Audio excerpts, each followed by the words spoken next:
गोविंद शिल्प घेऊन येत आहे एकूण 80 ट्विन बंगलोचा भव्य दिव्य पंढरपुरातील एकमेव प्रकल्प। आमच्या प्रकल्पाची वैशिष्ट्ये मनाला शांती देणारं महादेवाचं मंदिर, मुख्य रस्ता सुमारे 30 फुटांचा, अंतर्गत रस्ता सुमारे 20 फुटांचा, ग्रामपंचायत योजनेचा प्रत्येक बंगलोजला स्वतंत्र नळ, सांडपाण्याची सुरक्षित विल्हेवाट, सर्व टाइल्स ग्लॉसी आणि नामांकित कंपनीच्या, सर्व स्टेअर, खिडक्या, चौकटी सुपर ब्लॅक ग्रेनाइट, दोन्ही अटॅच बाथरूम पूर्णपणे टाइल्स, पंतप्रधान हर घर नल योजना पूर्णत्वाकडे, bathroom, basin, kitchen, CP fittings हे जगवार कंपनीचे, स्टील वर्क पूर्णपणे जिंदाल कंपनीचे, 1000 लिटर पाण्याची टाकी, 150 लिटर सोलर वॉटर हीटर सोबत वॉटर प्युरिफायर, प्रत्येक बंगलोजला स्वतंत्र पार्किंग, दर्शनीय भाग पूर्णपणे डॅटो टाइल्स, टाटा प्रवेश कंपनीचे आकर्षक भक्कम दरवाजा, फुटी उंचीचे सुरक्षित कंपाऊंड। मग विचार काय करताय? गोविंद शिल्प, पत्ता गट नंबर 95, हॉटेल अंगण शेजारी, टाकळी रोड, पंढरपूर।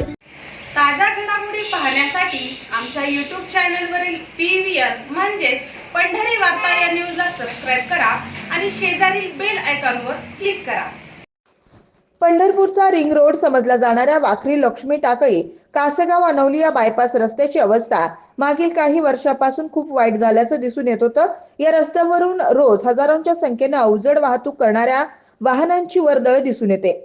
कर्नाटक महाराष्ट्राला जोडणारा एक शॉर्टकट म्हणून देखील या रस्त्यास ओळखलं जात असल्यानं याच लक्ष्मी टाकळी कासेगाव अनवली रस्त्यावर अहोरात्र वाहनांची वर्दळ असल्याचं दिसून येतं। मात्र या रस्त्यावरील मोठमोठ्या खड्ड्यांमुळे संत गतीनं वाहने ये जा करतात आणि यातूनच सतत वाहतूक कोंडीचे चित्रही दिसून येत होतं आणि यातूनच अनेक अवजड वाहतूक करणारी वाहने पंढरपूर शहरातून देखील ये जा करताना दिसून येतात। पंत चौक लक्ष्मी टाकळी कासेगाव अनवली या रस्त्याच्या कामासाठी 2 वर्षापूर्वी निविदा काढून वर्क ऑर्डरही देण्यात आली होती। मात्र ठेकेदाराकडून काम केले जात नसल्यानं वाहन चालक, स्थानिक ग्रामस्थ यांच्यावर अनेक वेळा आंदोलन करण्याची पाळी आली।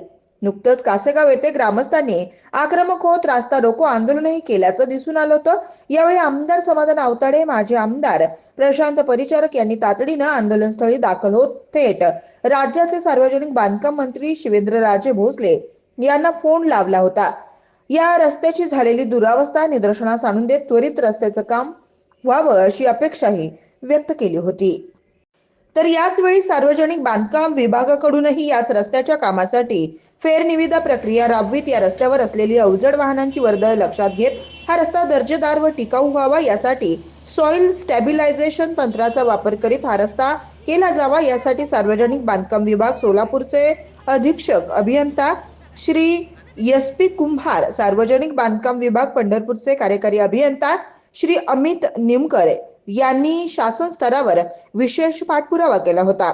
आता याच पंत चौक ते लक्ष्मी टाकळी कासेगाव या पहिल्या टप्प्याचं काम सार्वजनिक बांधकाम विभागाचे उप अभियंता भीमाशंकर मिटकरे व शाखा अभियंता प्रवीण पवार यांच्या देखरेखीखाली युद्ध पातळीवर सुरू असल्याचं दिसून येत आहे।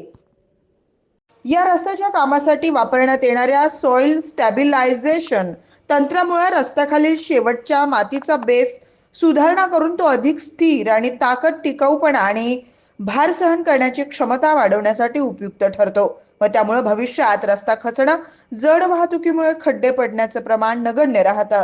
उतार आणि इतर भूतांत्रिक समस्यांचा धोका कमी होतो।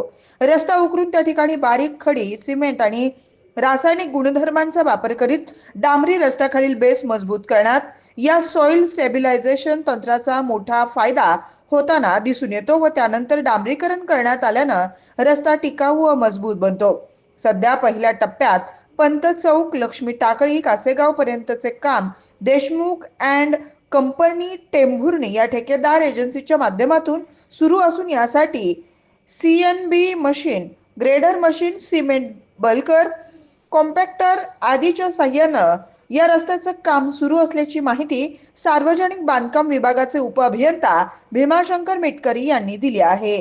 तर कासेगाव ते अनवली या उर्वरित रस्त्याच्या कामासाठी देखील शासन दरबारी प्रस्ताव दाखल असून मार्च 2026च्या अर्थसंकल्पात यासाठी देखील निधी उपलब्ध होईल असा विश्वास व्यक्त केला आहे।